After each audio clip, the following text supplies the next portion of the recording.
Hi, and welcome to another Mystery School edition. I'm your host, Jacob Cox, and our topic tonight is Inner Earth. I'm very excited about this one. I hope you guys are too. Got a lot of cool things to share with you, and hope you guys are up for it. So let's go. So one of the first things I feel like I need to address with this topic that kind of goes with it, but doesn't. And I debated on this all day about adding this to tonight's topic, but I really think just getting it out the open and putting it out there in the very beginning is important. I know a lot of people are going to come at me with the flat earth theory thing too. I am someone who has dived into, I don't even like the word conspiracy theory because I feel like it's a label that's not positive as it should be. I know the word conspiracy theory comes from the JFK case when JFK was assassinated.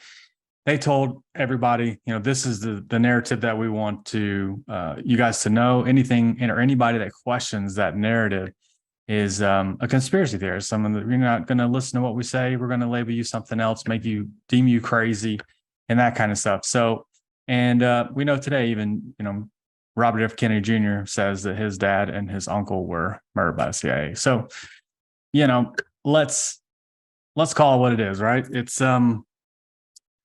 It's just something we have to deal with. So anyways, I'm a big person when it comes to deep truths. I want to know the answers as much as possible. I dig into them, not for or against, but with an open mind and an open heart to see, what the truth is, what really is the truth, no matter what, I've been taught as a kid or what I've been told. But one of the things that comes up, I can't kind of with this topic is the flat earth theory thing.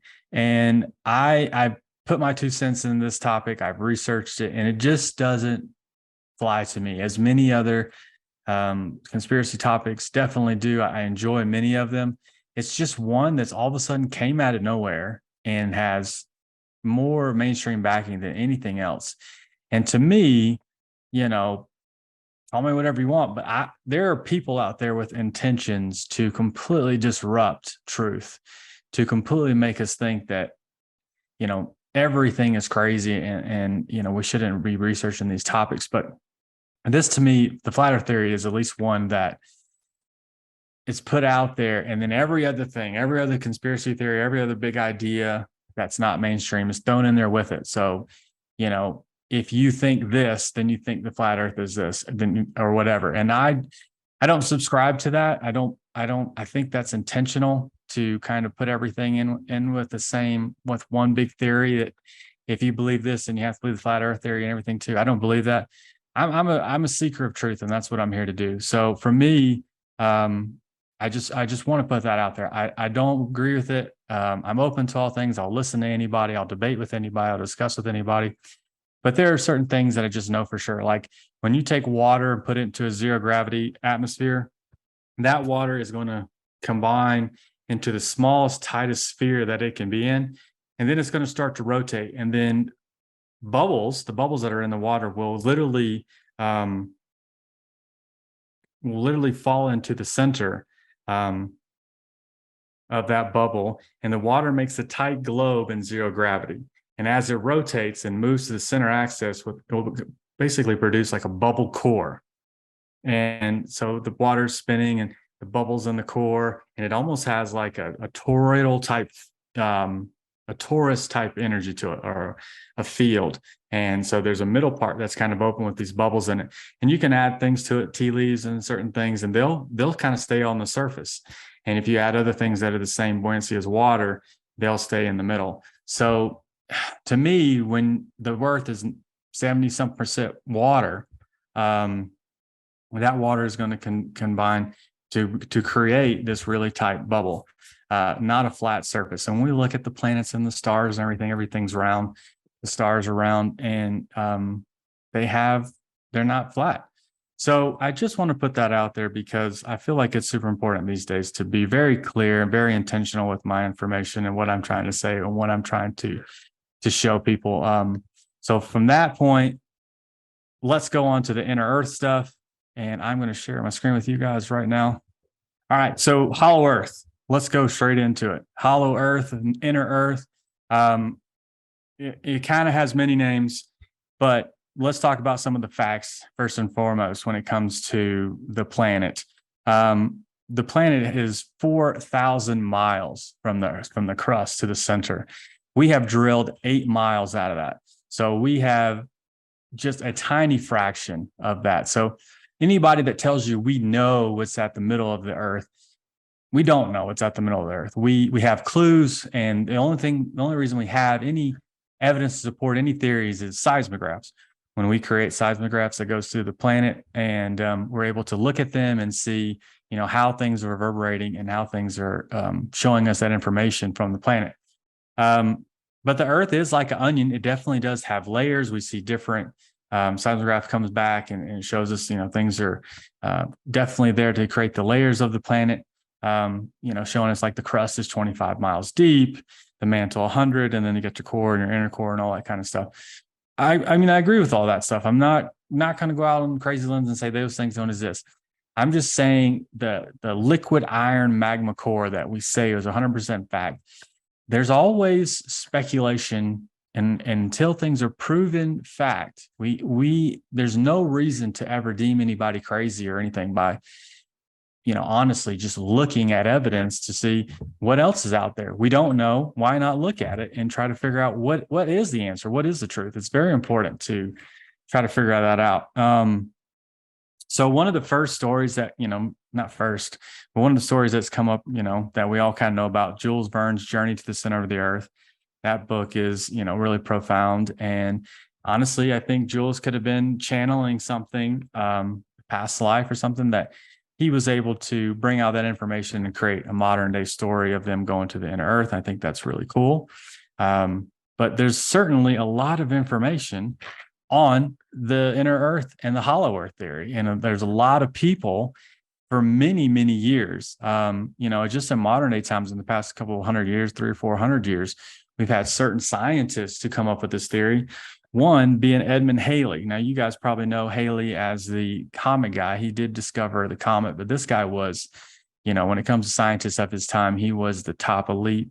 And he said that the solid core with inner spheres, like a Russian doll, and the space in between each rotating at their own speed. So he was one of these people that proposed that there's more to the planet than what we probably know, and so it's important to realize that this is not a new idea. It's not a new conspiracy theory idea. Edmund Halley, a guy named Leonard Euler, he was an incredible mathematician who basically said the core he believed was like a miniature sun, and that goes along with many of these hollow earth ideas. And I like to use the word inner earth because I don't know that the earth is technically hollow. Although space, 99% of most space and all space is hollow, right? It's empty space. At least that's what we're told. So Euler says that the inner core could be like a sun. We do have descriptions of that from some ancient texts saying that there was like a light that came from the center, but it wasn't the sun because they couldn't see the sun. So that's important to know that, for the past 400 years, this has been an accepted idea by many scientists, and it's not just some crazy thing that people just came up with. But beyond that, there are many other stories about the inner earth. And one of the big ones comes from, a military guy named Admiral Byrd. Now, if you know anything about the inner earth, this is probably the biggest guy we got when it comes to inner earth and what he had to share. Now, the thing about Admiral Byrd is the most of the information that we have about him. So he goes and flies to the North Pole in the early 1900s.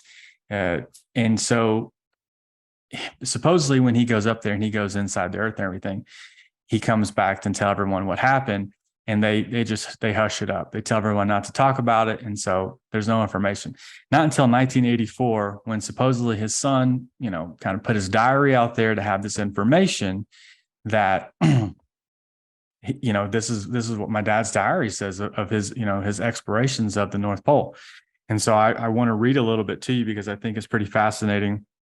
And so he's flying to the North Pole, and he writes in his diary, he flies in, he sees mountains and he sees green grass and luscious vegetation that shouldn't be here after he's already in the North Pole and it's snowy and icy and everything. He says that the light is different and he can't see the sun. I think that's pretty to the point. He can't see the sun, but there's some kind of light that permeates from the inside. Eventually, he sees what at first he thinks is an elephant, but then he knows right away that it's not an elephant, that it looks more like a woolly mammoth in his diary. And I think that's pretty fascinating. And then all of a sudden, as he's flying in, the things of the airplane, they start to go crazy, all his dials and gauges and everything and start to spin erratically, and they seem to no longer be working. And then after that, the steering it goes away. I mean, he has no control over the airplane anymore, and he's just flying. It's like someone has taken him over. And he even says that there are ships like UFOs. He says like saucer type, metallic type discs that are all around him, flying around him. And eventually they they get into his, the speaker box of the aircraft, and they start talking to him in English, and they tell him, Harry, everything's okay. You're in good hands. We're going to land you in like 7 minutes.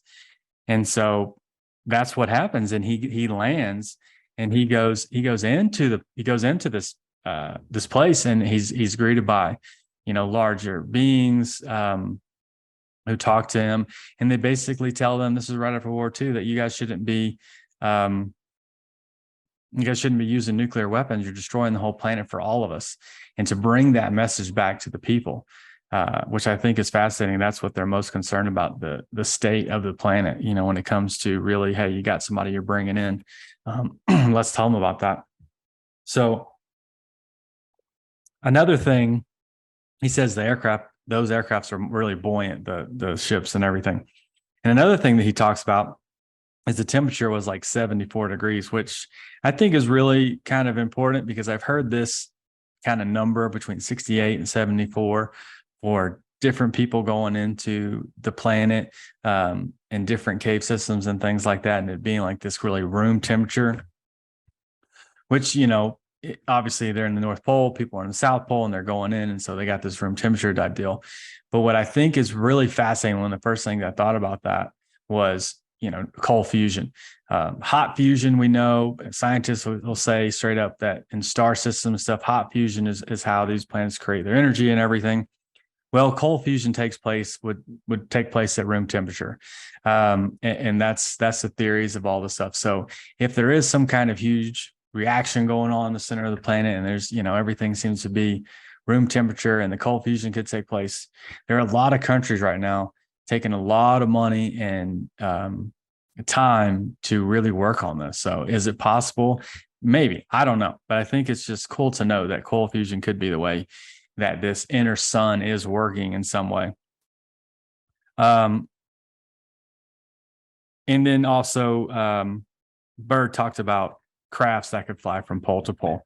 So this is just fascinating information, all the stuff that comes out about his diary, all the stuff that he's shared, that wrote down. And again, there's no way we can prove this, that he actually wrote this, but certainly it looks like something that could have been his. It's, it's just information that we have, and we can take it and not take it. To me, it's just something I put out there.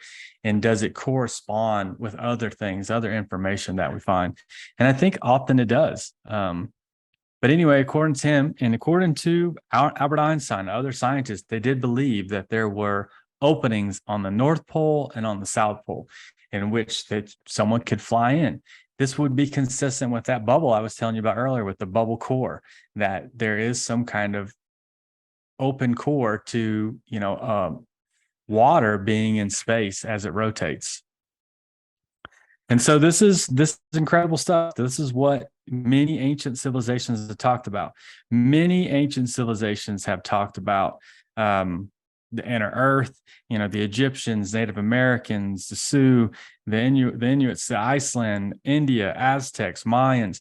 Even the Bible talks about, the hell being inside the earth.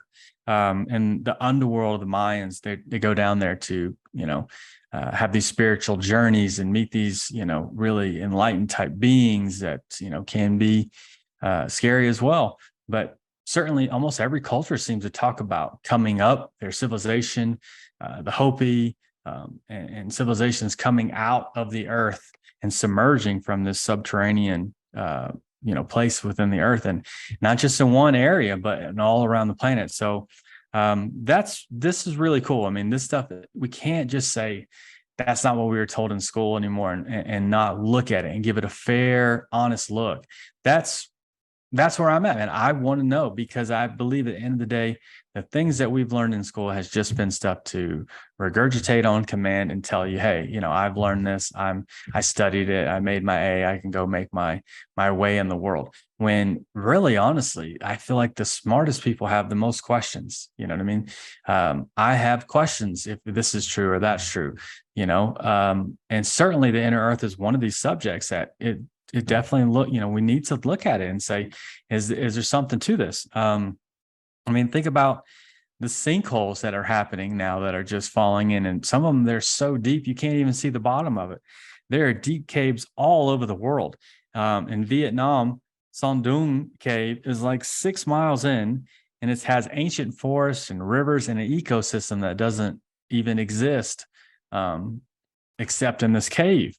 And even people talk about seeing like reptilians down there and coming out of there, reptilian type hominoids coming out. So do you just want to dismiss every single story and never look at anything? Man, to me, that's just a black or white world. It's this or that. It's black or white. To me, the world is much more multidimensional, much more colorful, much more incredible than we've ever been told. And that's what excites me. I feel like as a kid, if everything's already discovered, how the moon got there and the planet and all the stars, there's no mystery in the world. There's no discovering for oneself, like what's out there. And that to me is super important, because I feel like it's not all figured out. Maybe somebody has figured it out throughout their time, but it's so important for you and I as individuals to learn and figure it out for ourselves, to trust our own intuitions, to follow the teachers, whether it be a book or a person or a video or an event, and really listen to that. You ever hear that saying, when the student is ready, the teacher will appear? And like I said, it could be a book, it could be an event, it could be a human, it could be anything. But what you're ready for, what you're hungry for, the universe will put it in your atmosphere to help you evolve, to figure those answers out. And that's where I feel so drawn to these dangerous subjects, the conspiracy subjects. I love them. And I'd say I believe every single one. I certainly don't, but and I said at the beginning of the talk today. So, but I do like a lot, and I do really can see how things have been. And not to say that every single person is trying to keep information from you, but not everybody knows, and they're just passing down information that was given to them that we've all kind of accepted.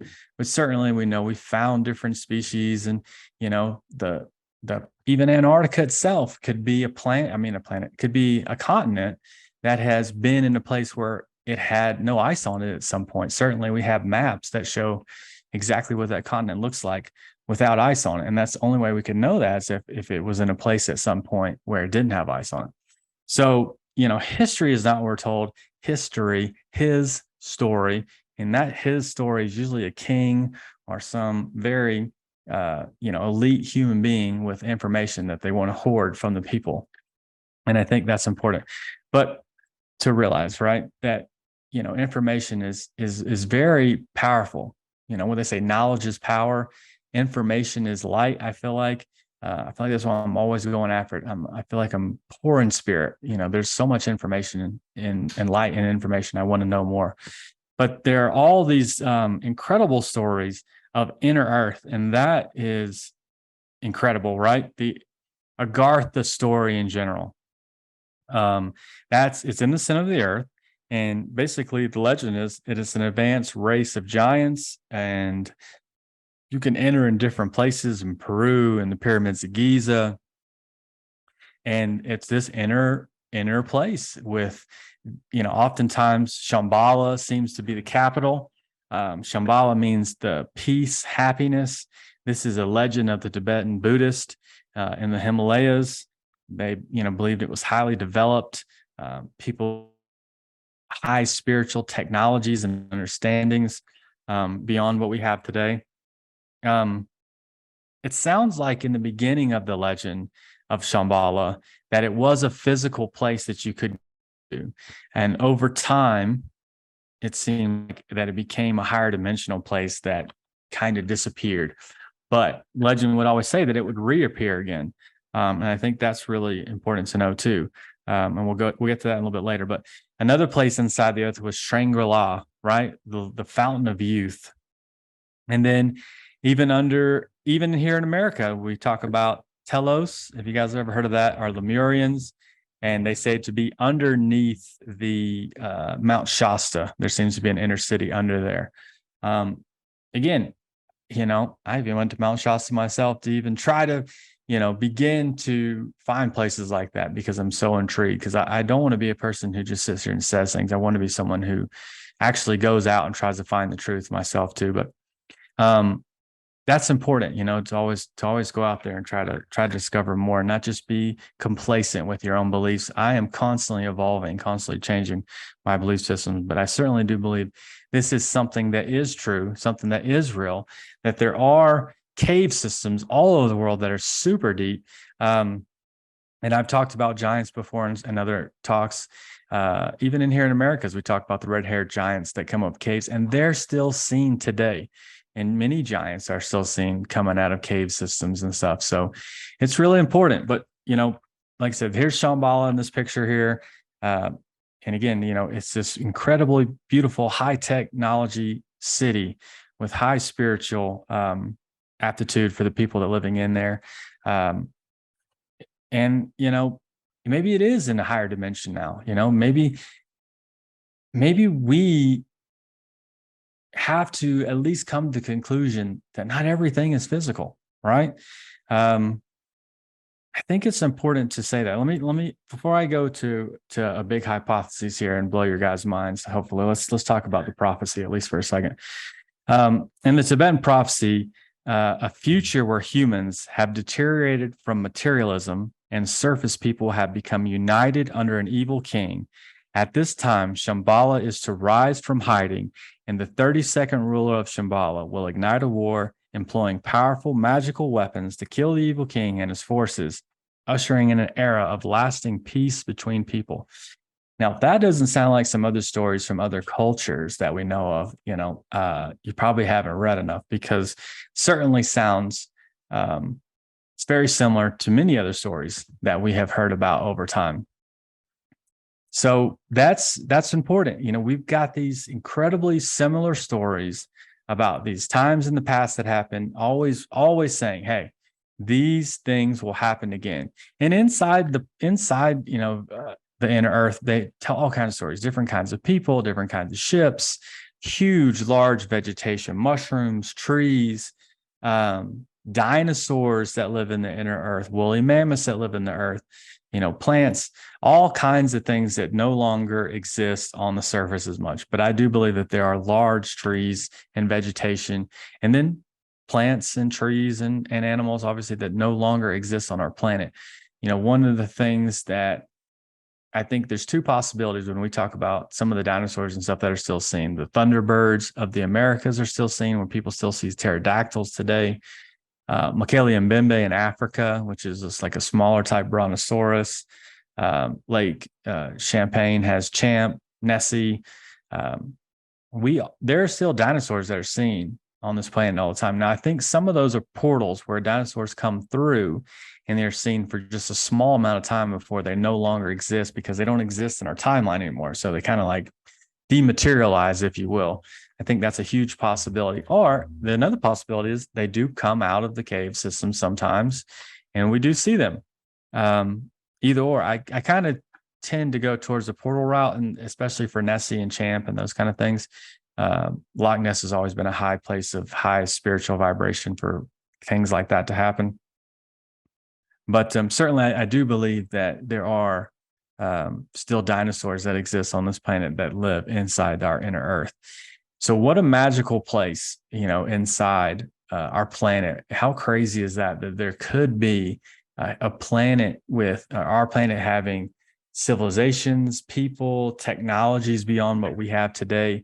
And, these people live in a very harmonious way that we no longer live. And it sounds like we probably did at some point live in this Garden of Eden, but as of right now, our planet is very different from that. But we seemingly are living in this time of great purification. And that is the big idea that I want to share with you guys tonight. So there are lots of stories and lots of books about the inner earth, and I suggest, go read and check them all out for yourself. That's, super important. I don't want anybody to believe anything that I say. I'm just simply someone who's doing some research and finding some pretty incredible things. And I feel like it's incredible enough to share with you guys. But the thing that I feel like is the most important thing to share about this subject is the Native American tales, legacies, stories that are passed down from their people. And, the Hopi in particular is one I really want to share. So this is a picture of the Four Corners, Colorado, New Mexico, Utah, and Arizona. And you see the Navajo Reservation Nation and the Hopi Reservation. This area has a lot of story about what the Hopi called the ant people. And the Hopi means peaceful person, just so you know. And that kind of really goes along with Shambhala being a place of peace and happiness, right? The word for ant in Hopi is Anu. In the Bible, Anu was the leader of the giants. The word for friend in Hopi is Naki. So Anunnaki is ant friend. So they're ant friends who helped them during a cataclysm. So they had at least 2 cataclysms in the past, fire and ice. And when these things happen, they took their people down underneath into the earth, and these incredible civilizations that they had. They gave them food. They took care of them as these cataclysms happened. And then, once they were over, that's what the Hopi say. Their people emerged from the earth, and that's when they restarted civilization. The mass extinctions, the cataclysms, the deluge, the flood, all kinds of stories like this all around the world of the earth having, I think the best word for it is a purification, that, the people on the planet at some point, the planet has to purify itself every, most days. Most of us, we wash our hands, we take a shower, we wash off and kill how many, billions of bacteria off our hands. And do we care? Those are living organisms. No, we're purifying ourselves to clean ourselves so we can eat or, go on with our day. At some point, the planet is a living being herself who's conscious and aware. She has to purify herself too, so that she can make it, long term. And I think that's really important, to see it as that, not to see it as some devastation, terrible thing, but the planet has to purify itself. And so if there's a race of beings who are able to live inside the earth and be a little more safer and a little bit more harmonious with each other, and they bring in people, this is an idea I'm very drawn to. Now, not only is this the only place, like I said, I told you Mount Shasta and, the Native Americans in Florida and different places throughout our country and all over the world. Again, there are civilizations that talk about the people that brought them underneath to be safe from these cataclysms. So that's important. So I can't even tell you how drawn I am to this area right now, and just wanting to go down there with my family just to explore caves and caverns. And one of the things I definitely believe in is if you have that inner child alive inside of yourself, that's the number one key, an open heart. If you remember all the movies, Indiana Jones and everything else. And I know it's just a movie, right? But subconsciously, these movies, usually who finds the treasure? Who finds these important artifacts? It's the guy with the pure heart. Even in Indiana Jones, the Nazis got to go get Indiana Jones to go find the girl for him, find these artifacts, because he's the one with the pure heart, and he wants to put it in a museum for all to see and everybody, but they want to use it for themselves. That's the kind of person I believe when you watch these Atlantis movies and stories. that we have to be like. We have to be like that child that's not doing it for pure power and pleasure. You're doing it to help your family to survive and to thrive and to find out who you really are. Um, one of the, so the Hopi, again, these are these peaceful people who live out there. They've gone inside, and even when you see like a lot of their, outfits and things that they wear and the dances that they do, a lot of them have these really crazy people that they're dressed up to be. Some of these people, versions of the entities that live within our earth, maybe so. I don't know, but it certainly seems that they have an odd array of different kinds of beings that they dress up to be and do these dances and stuff. And the pictures of the ant people that they have, they're usually much bigger than the normal person. They usually have these weird antennae on them and everything. But, these Native Americans, they didn't draw things they didn't see. They didn't draw weird stuff. They always draw the animals and the people and plants and the things that they saw. And so when they describe these ant people, and they tell you about people that bring them down in there, this to me is what's happening on our planet today. It is no coincidence that we are where we are. There's an intention to this planet, to the people who believe that they rule it and want to rule it by fear. And that's just an illusion, right? It's an illusion of something that's projected because we're afraid. So we create this illusion of what the world is and what it looks like. But certainly if we remove ourselves from being completely terrified of what's going to happen to us and being in fight or flight mode all the time, and we start to live in love, we can start to see the bigger picture, the broader picture. And this is a purification time of our planet that's super important. And we can make it through. Everything I've read says you can make it through, but you have to be someone who, two ways, you have to be on the path to harmony, to love, not to money and power. And people who are obsessed with those kind of things, I don't think get through to this new world. You know what I mean? It's the people who care about each other, who want to live on the land and be in community, work with each other and those kind of things. That's what's super important here. That's what's sustaining, right? Is people who want to get together and do things together. Nowadays, we're so disconnected. I have, talking about bartering, I have nothing to offer. We don't have anything to offer. We don't have a lot of vegetables and fruits and food, and we don't know how to make clothes anymore. Even what our grandparents knew, they knew so much more how to make preserves. Most people don't know how to make a preserve to save something for a long time without refrigeration. And so we have to get back to the necessities of life, of learning how to make these things, learning how to live with each other, learning how to co-op with each other. It's so important. So again, I 100% believe that it is more than possible and highly likely that there are civilizations that live in the earth. There's no reason why so many cultures and so many continents should have similar stories about beings who live in the earth. I mean, even in Columbus's diary, he's in the Bermuda Triangle near Bahamas and Puerto Rico, right? And he sees a ship, a light that flies out of the water and into the sky. In his time, there should be nothing like that. And Puerto Rico is supposed to be one of the number one places for like USOs, unidentified submerged objects. So there's just, I'll be honest, I believe that there are civilizations underneath the water as well.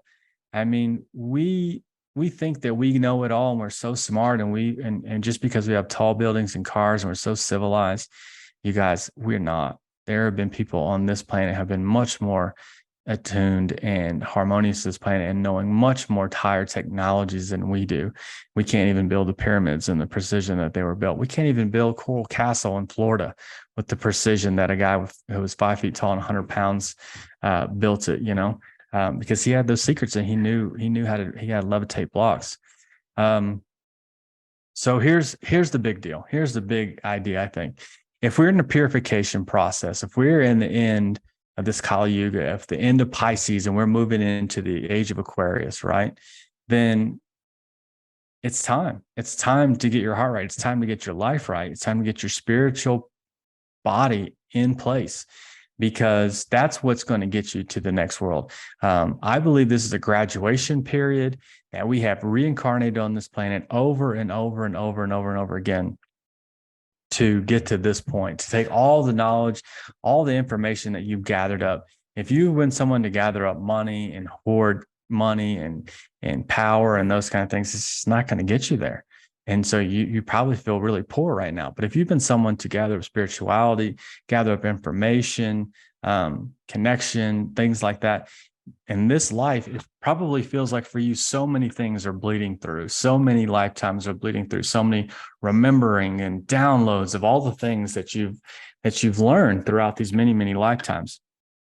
Because we are coming to this time, this incredible purification time, where big things are going to happen, and when a mother gives birth, and there's pain, and there's agony, and there's screaming, and there's a lot of stuff that goes on, but we don't see it as like this total devastation thing, because there's going to be screaming and pain. We look to the end result, which is a child is going to be born.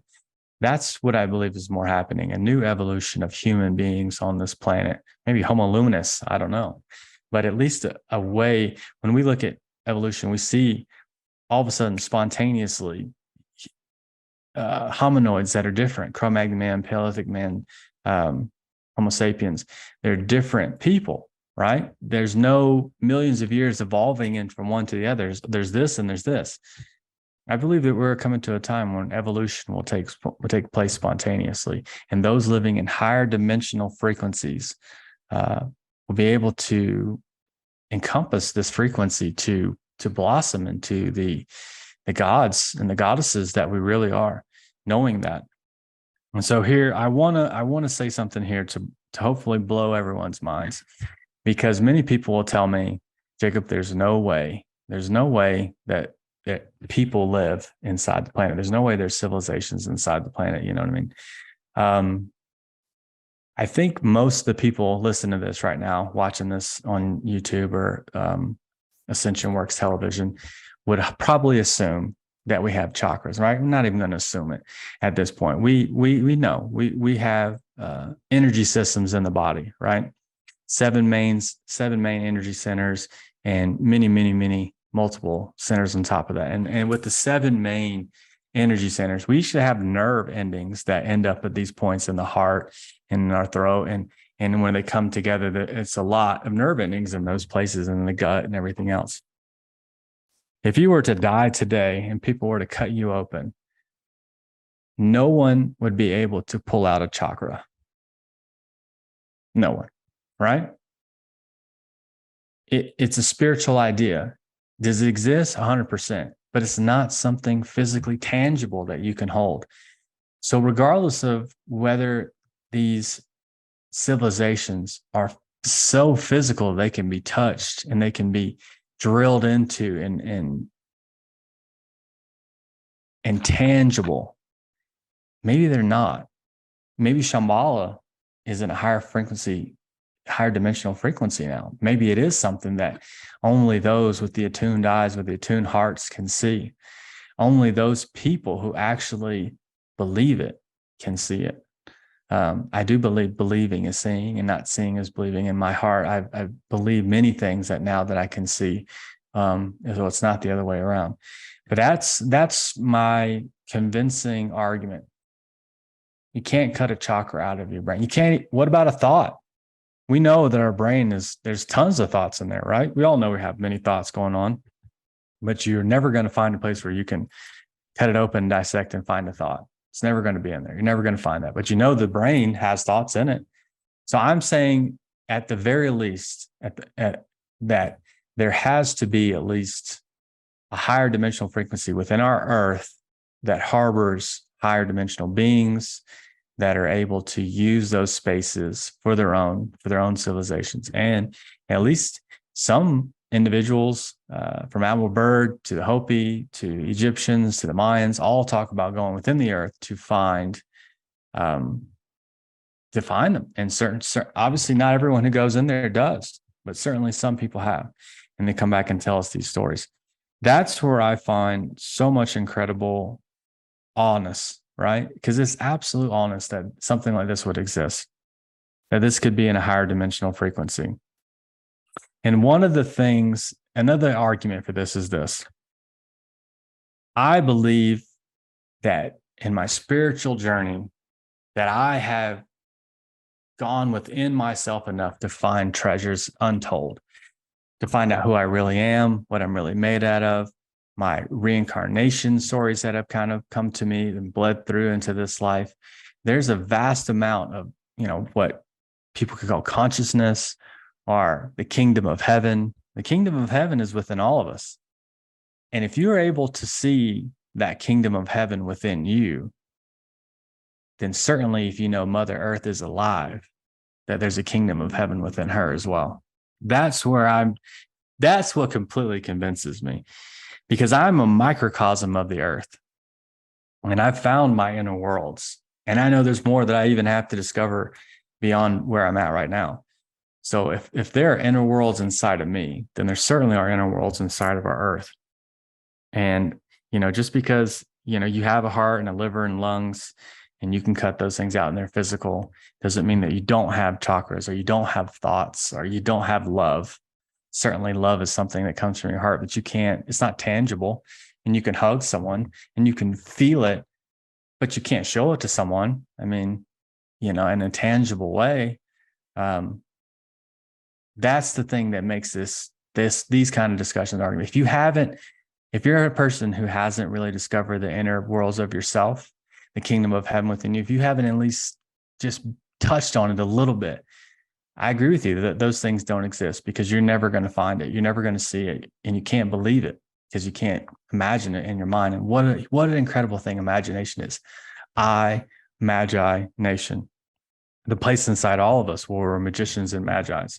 That is super important, right? To realize I have to be able to imagine it, to create it. That's where it's created, is in my imagination. So I just want to thank you guys tonight for being here with me, for being on such a cool topic. I think this is something that's super important.